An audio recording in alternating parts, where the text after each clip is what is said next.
Bismillahirrahmanirrahim. Assalamualaikum warahmatullahi wabarakatuh. Perkenalkan, saya Haris Abizar, SPD, MPD. Saya adalah salah satu dosen program studi S1 Pendidikan Vokasional Teknik Mesin Fakultas FKIP Universitas Sultan Ageng Tirtayasa. Pada kesempatan kali ini, saya akan menyampaikan deskripsi mata kuliah atau yang biasa kami sebut rencana pembelajaran semester pada mata kuliah pemesinan dasar. Mata kuliah yang saya ampu adalah pemesinan dasar. Mata kuliah ini sifatnya wajib sebanyak dengan bobot 3 SKS, 1 SKS teori dan 2 SKS praktek. Yang mana deskripsi mata kuliah ini diawali dari capaian program studi. Capaian program studi yang pertama adalah bagaimana mahasiswa memiliki sikap tanggung jawab dan profesional. Yang kedua, bagaimana mahasiswa memiliki pengetahuan baik itu matematis, sains, dan teknik pada bidang teknik mesin. Yang ketiga, mahasiswa memiliki kemampuan memilih material yang digunakan untuk persyaratan teknis pada proses pemesinan. Yang keempat, bahwa mahasiswa mampu merancang komponen, sistem, dan aplikasi pada proses pemesinan. Yang keempat, yakni mahasiswa mampu memilih, mengoperasikan, dan merawat peralatan mesin konvensional untuk menghasilkan sebuah benda kerja. Dari CP Prodi, kami turunkan menjadi CPMK sebanyak 4 CPMK. Yang pertama, mahasiswa mampu menganalisis mesin konvensional pada dasar pemesinan. Yang kedua, bahwa mahasiswa dapat menerapkan mesin-mesin konvensional pada proses pemesinan. Yang ketiga, mahasiswa mampu mengoperasikan mesin konvensional pada proses pembubutan dan gerinda. Yang keempat, mahasiswa mampu menghasilkan produk dengan menggunakan proses pemesinan bubut dan gerinda. Dari CPMK ini, maka dapat kita jabarkan mata kuliah yang akan kita ajarkan, yakni adalah mesin-mesin konvensional, yaitu mesin bubut, mesin fresh, mesin scrap, mesin bor, mesin gerinda. Mesin-mesin ini nanti akan kami jelaskan baik secara teoritis maupun secara praktis. Pada bagian prakteknya nanti pada kuliah hari ini fokusnya kepada mesin bubut dan mesin gerinda. Adapun referensi yang kita gunakan yakni mesin tool handbook, kemudian ada machining technology, dan yang ketiga ada teknik pemesinan jilid 1 dan jilid 2, dan referensi lainnya yang menunjang untuk mempermudah dan memperkaya wawasan mahasiswa mengenai pemesinan dasar. Adapun media pembelajaran yang kita gunakan yakni menggunakan LMS Sepada Untirta, kemudian menggunakan Google Meet atau Zoom, dan juga menggunakan laptop, menggunakan LCD dan proyektor, dan menggunakan media video berupa YouTube. Baik, perkuliahan selama 16 pertemuan dengan ketentuan pertemuan pertama sampai pertemuan keempat itu kami gunakan untuk menjelaskan tentang mesin-mesin konvensional secara teoritis. Kemudian dari pertemuan ke-5 sampai pertemuan akhir itu kita gunakan untuk praktek membuat sebuah benda kerja menggunakan mesin bubut dan mesin gerinda. Adapun nanti di pertemuan ke-8 kita lakukan UTS. UTS ini adalah ulangan setengah semester yang materinya berupa materi-materi secara teoritis. Jadi UTS-nya berupa ulangan secara teori. Kemudian pada ujian akhir semester itu dalam bentuk praktek pengoperasian mesin bubut. Kemudian bentuk pembelajarannya ya, baik secara online ya, menggunakan Zoom atau menggunakan Google Meet, kemudian tatap muka baik di kelas maupun di workshop ya, atau bengkel pemesinan. Dan proses pembelajaran ini menggunakan mode asinkronus dan sinkronus ya, yang mana ini digunakan untuk melatih mahasiswa mandiri dan aktif dalam proses pembelajaran. Mengenai penugasan, ada penugasan secara individu maupun secara berkelompok, yang mana untuk penugasan secara individu itu bisa diambil pada materi perkuliahan secara teori dan juga perkuliahan secara praktek. Adapun untuk penugasan secara berkelompok itu juga sama, diambil pada perkuliahan secara teori dan juga perkuliahan secara praktek. Kemudian untuk penilaian ada 4 pembagiannya. Yang pertama penugasan ini bisa dalam bentuk laporan praktikum, kuis, ulangan harian itu sebanyak 20%. Kemudian UTS sebanyak 30%, UAS sebanyak 40%, dan yang terakhir kehadiran sebagai bentuk keaktifan mahasiswa mengikuti perkuliahan sebanyak 10%. Ya. Baik, itulah deskripsi perkuliahan selama 16 pertemuan pada mata kuliah pemesinan dasar. Berikutnya saya tampilkan video pembelajaran teori mengenai mesin konvensional. Terima kasih. Baik. Assalamualaikum warahmatullahi wabarakatuh. Terima kasih pada mahasiswa-mahasiswi PTM yang hari ini masih diberi kesehatan sehingga bisa melaksanakan perkuliahan seperti biasanya. Baik, hari ini kita masuk ke materi mesin bubut ya, atau turning mesin ya. Jadi sebelumnya kita sudah mempelajari ya mengenai gambaran secara umum mesin-mesin konvensional itu apa saja ya. Kemudian dari konsep dasarnya ya, konsep dasar dari mesin konvensional, kemudian fungsinya ya, kemudian kegunaan dalam manufaktur. Nah, sekarang kita fokus kepada mesin bubut ya, yang mana nanti mesin bubut ini sebagai bekal Anda untuk melaksanakan praktek ya, karena mata kuliah kita kan 3 SKS, satu teori ya, satu SKS teori, kemudian 2 SKS-nya praktek ya.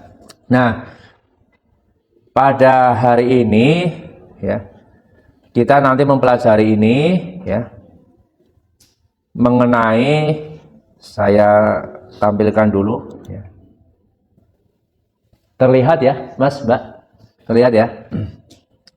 Baik, untuk di mesin bubut hal-hal yang perlu kita pelajari diantaranya, nah ini ya. Jadi nanti mahasiswa itu akan mempelajari mengenai bagian-bagian dari mesin bubut ya. Kemudian dari bagian-bagian tersebut ya, nanti kita mempelajari juga yang disebut dengan geometri ya. Geometri itu apa Mas, Mbak? Ada yang tahu geometri? Apa geometri? Bentuknya gitu ya, bentuknya ya. Nanti ada juga parameter ini apa? Ukuran atau apalagi dimensinya gitu ya, dimensinya nanti. Nah, dimensi ini nanti berkaitan dengan rumus ya, misalnya rumus cutting speed ya atau CS ya, kemudian rumus mengenai kedalaman pemakanan ya, atau feedingnya gitu ya. Kemudian ada juga nanti mengenai waktu penyayatan ya dan seterusnya ya. Nanti kita sampai ke situ ya. Nah, hari ini kita fokusnya kepada yang tujuan pertama ya, yaitu mengetahui bagian-bagian dan fungsi dari mesin bubut itu sendiri ya. Baik, pasti yang di sini sudah pernah ini ya mengoperasikan ya, khususnya yang memang yang sebelumnya dari SMK ya, SMK pemesinan ya. Jadi tidak asing lagi ya. Tapi yang belum juga bukan berarti tidak tahu ya. Tapi dengan adanya informasi atau pembelajaran hari ini, nanti semuanya akan tahu ya mengenai mesin bubut itu sendiri ya. Nah, ini kita definisikan bahwa kalau mesin bubut itu berarti apanya? Mesin bubut alatnya, benar ya Mas ya, alatnya, alatnya itu ya. Kalau proses berarti apanya? Proses itu pekerjaannya gitu tuh ya.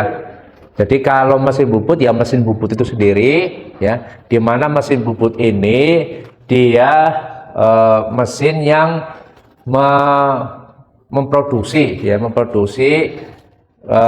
produk yang nanti berbentuk silindris ya. Jadi ada pengolahan dari material dasar menjadi material yang memang bisa digunakan. Contohnya misalnya kita membuat yang khusus di mesin bubut itu menggunakan handle ya. Misalnya membuat handle itu semuanya pure menggunakan mesin bubut ya. Nah, kalau prosesnya berarti ya dia pekerjaannya ya, jadi menghasilkan berbagai atau bagian-bagian mesin membentuk silindris gitu ya. Jadi menggunakan mesin bubut itu sendiri. Nah, kemudian ya dari definisi ini ya. Nah, ini yang penerapannya ya. Jadi bubut rata bahasa asingnya apa Mas, Mbak? Apa? Facing atau roughing? Roughing, gitu ya. Benar ya? Jadi kalau facing ya. Iya. Kita kenal aja namanya face. Face itu kan apa? Muka gitu ya. Ya. Jadi di sini itu maksudnya adalah proses pembubutan muka ya. Muka. Kemudian ada juga tadi apa? Roughing ya. Membacanya apa ini? Rocking gitu ya. Tapi kita tulisannya rocking tapi kita membacanya roughing gitu ya. Ini berarti pembubutan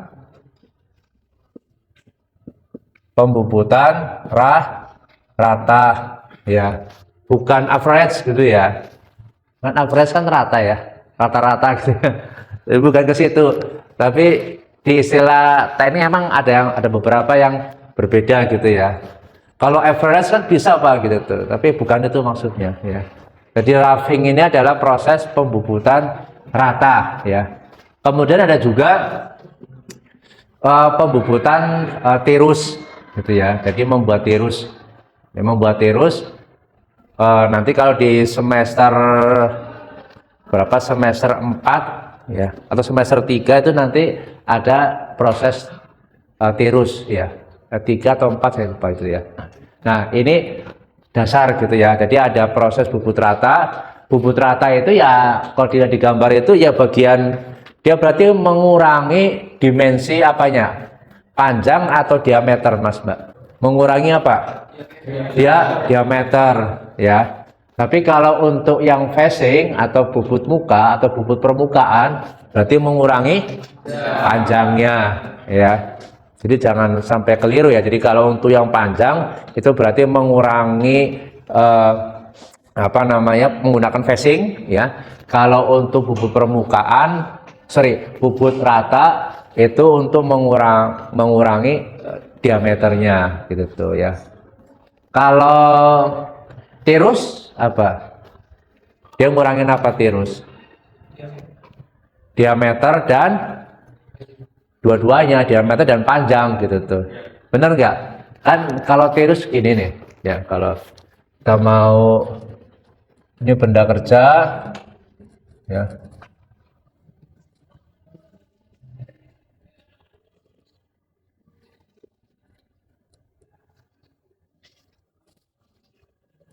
Ini ya. Nah, pada saat kita ingin ini kan ukurannya gitu ya, atau di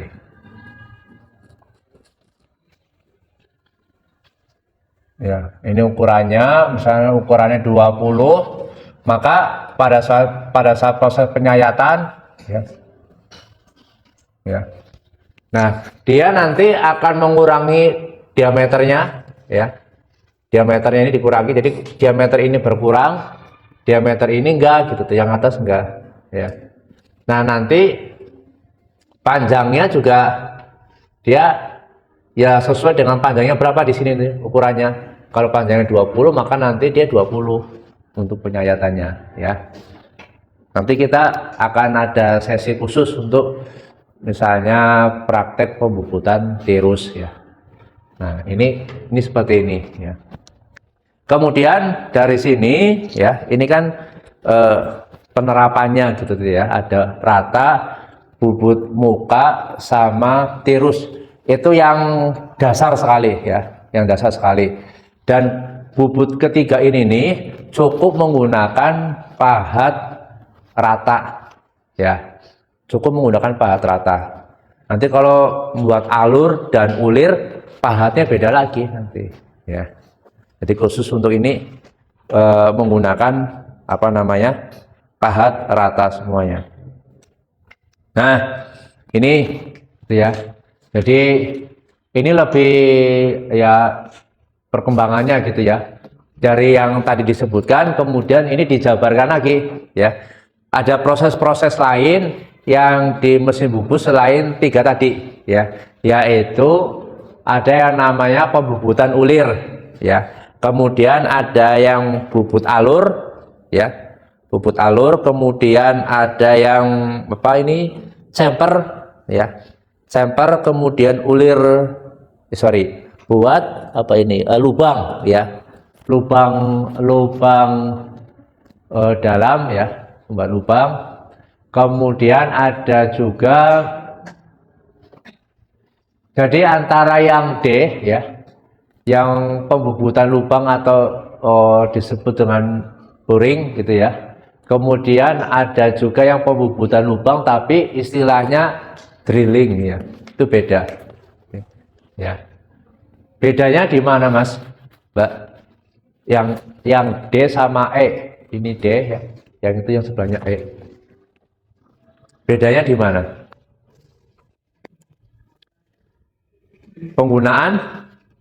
Penggunaan matanya ya. Kalau yang D itu dibor dulu nggak kira-kira? Yang D, yang ini nih, yang boring, dibor dulu ya. Jadi dibor dulu, baru diperbesar dengan apa? Dengan pahat, gitu tuh. Jadi pahat dalam namanya tuh, ya. Pahat bubut, pahat rata dalam, gitu tuh, ya. Nanti yang Anda praktekkan ya, praktek setelah mata pelajaran ini, setelah teori ini, itu nanti di terakhir ada proses pengeboran ya, dibor aja tuh menggunakan mesin bubut gitu ya, tapi nggak sampai boringnya gitu tuh, nggak sampai membuat lubang gitu tuh. Jadi hanya ngebor saja tanpa diperbesar menggunakan pahat rata atau pahat rata dalam gitu ya. Kalau chamfer untuk apa fungsinya? Apa Mas? Apa bagus? Biar nggak lancip. Kalau nggak lancip berarti biar apa? Jadi posisi benda kerja yang kita hasilkan itu tuh tidak membahayakan bagi diri kita yang menggunakan gitu tuh ya. Kalau masih lancip, tangan kita coba menyentuh aja juga sudah membahayakan gitu ya. Tapi kalau dia bentuknya tidak lancip gitu ya, diberi chamber gitu kalau istilah di pemesinan, itu nanti akan menjaga pengguna itu ya, itu tidak bahaya gitu tuh ya, jadi tidak ada luka lah gitu tuh ya, untuk diberikan chamber seperti itu ya. Kemudian ada kartel ya, kartel nanti kalau Anda masuk pemesinan ya, konsentrasi pemesinan nanti ada pembubutan kartel ya. Oke, sekarang kita masuk ke tujuan pertama, yaitu bagian-bagian dan fungsi dari mesin bubut itu sendiri ya. Lanjut ke bagian-bagiannya ya. Nah, di bagian-bagian ini, nah tadi saya sebutkan headstock ya, headstock atau kepala tetap ya. Jadi di headstock ini benda kerja itu juga diletakkan di headstock ya. Kemudian apalagi selain benda kerja, untuk penjepit benda kerja namanya apa? Cak gitu ya, atau ragum, itu juga diletakkan di headstock gitu ya. Jadi headstock itu ya untuk meletakkan gitu ya, untuk meletakkan rahang ya atau cak dan juga benda kerja ya. Kemudian ada yang disebut dengan, nah ini rahang atau pencekam atau apa lagi disebutnya, cak ya. Jadi banyak istilah, usahakan Anda yang nggak bingung gitu ya, jangan sampai bingung. Jadi istilah cak atau rahang cukup gitu tuh ya. Nah ini apa? Tulpos, bahasa lainnya apa bahasa Indonesianya? Rumah pahat ya. Jadi rumah pahat fungsinya untuk apa? Tempat apa? Tempat pahat gitu. Jadi pahatnya, istilah kita mah pahatnya nongkrongnya di situ, di rumah pahatnya gitu tuh ya. Nah kemudian ini apa istilahnya tadi? Tailstock ya, kepala lepas gitu tuh ya. Ya, jadi Anda nanti ya pada saat praktek ngebornya kalau di mesin bubut ya pakai ini, pakai tailstock gitu tuh ya. Kalau tailstock itu untuk ngebor bisa, kemudian membuat center drill juga bisa ya, membuat center gitu ya. Kemudian untuk mencekam benda kerja gitu ya, menggunakan center tuh bisa. Jadi pakai tailstocknya. Jadi eretan atas, melintang dan bawah itu Anda ya dipahami gitu ya. Kalau yang melintang itu vertikal ya, ke atas ya, atau ke depan dan ke belakang ya. Kemudian horizontal itu dia mendatar. Kalau yang atas dia eretannya kombinasi. Oke ya. Kemudian yang berikutnya ada apron ya. Apron itu yang di dalam, yang menggerakkan semua eretan gitu tuh ya. Kemudian ada lintasan ya. Lintasan, di lintasan ini ya, atau relnya itu digunakan untuk bagian apa saja ya, selain tailstock ya. Untuk apa lintasan itu? Untuk eretan. Kemudian yang berikutnya ada spindle. Jadi spindle ini itu untuk menyangga rahang ya, yang ada di kepala tetap gitu tuh ya. Nah itu rahangnya apa namanya, spindle gitu tuh ya, atau sebagai tempat dudukan rahang atau cak ya. Yang berikutnya, nah ini di bagian sini ya, bagian panel kontrol itu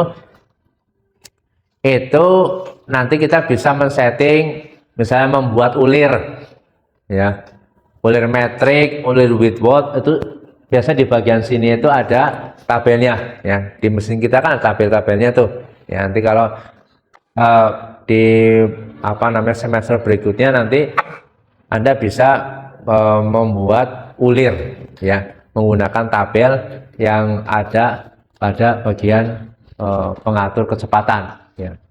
Ini pengatur kecepatannya, ya, kemudian nanti juga membuat ulir juga di bagian sini, ya. Nah, itu bagian-bagian dan fungsi dari mesin bubut, ya. Silakan bagi Mas atau Mbak yang mau ditanyakan, ya. Silakan kalau ada yang belum paham silakan ditanyakan. Ya, silakan Mas Bagus. Yang pakai Pak. Oke. Ada mata bornya. Ya. Itu ada ukurannya apa cuma satu doang Pak mata bornya? Kalau untuk pembubutan lubang ya yang menggunakan mata bor, ini ya tergantung dari kita benda kerjanya, tergantung dari ukurannya, ya. Ukuran di gambar kerja itu tuh yang diminta berapa, ya. Nah, untuk di bagian ini, ya, pertama sesuai dengan gambar kerja, ya. Ada juga nanti gini Mas, misalnya yang dibutuhkannya itu lubangnya 8,75, berarti kan ada desimalnya tuh, ya. Nah, kita hanya punya mata bor ukuran 8, berarti kan kurang 0,75, ya. Nah, kekurangan itu nanti kita bisa menggunakan rimmer, ya. Jadi rimmer itu ya untuk memperhalus dan memperbesar lubang, khususnya lubang-lubang yang memang biasanya tidak ada di mata bor. Gimana Mas Bagus? Cukup ya? Ya. Yang Ukurannya banyak ya? ukurannya banyak, nggak hanya cuma satu, ya. Jadi apalagi kalau sudah sampai ukuran desimalnya, maka harus ada tambahan lagi menggunakan trimmer itu. Ya, sama-sama. Baik. Nanti setelah ini, ya, kita ke bengkel, kemudian mengamati apa saja yang tadi kita sudah jelaskan di bagian dan fungsi mesin bubut. Kemudian kita melanjutkan, gitu ya, mencoba untuk mempraktekkan membuat benda kerja atau pembubutan bertingkat, ya. Nanti kita lanjutkan lagi setelah teori ini, ya, di bengkel atau di workshop pemesinan, ya. Nah, untuk materi yang tujuan yang berikutnya, ya, tadi kan sudah ada bagian dan fungsi, kemudian ada geometri. Nah, geometri nanti insya Allah kita lanjutkan di pertemuan berikutnya, ya. Geometri, parameter, ya, dengan proses pembuatan secara teoritisnya nanti kita jelaskan di minggu yang berikutnya. Nah, jadi saya kira untuk teorinya cukup sampai sini dulu, ya. Terima kasih mahasiswa yang sudah mengikuti perkuliahan teori siang hari ini, ya. Kemudian nanti setelah ini kita lanjut ke bengkel melihat bentuk-bentuk asli bagian-bagian dari mesin bubut dan fungsinya secara real, ya. Dan mohon maaf bila banyak kekurangan dari saya, ya, selama memberikan materi. Terima kasih. Sekian, assalamualaikum warahmatullahi wabarakatuh. Baik, setelah penyampaian deskripsi mata kuliah pemesinan dasar dan juga penyampaian video pembelajaran secara tatap muka di kelas, maka saya Haris Abizar, SPD MPD, sebagai peserta sertifikasi dosen 2024, terima kasih atas partisipasinya. Mudah-mudahan pada penayangan video pembelajaran dan deskripsi mata kuliah sebagai persyaratan sertifikasi dosen 2024 dapat memberikan kebermanfaatan bagi kita semua. Terima kasih, saya tutup. Assalamualaikum warahmatullahi wabarakatuh.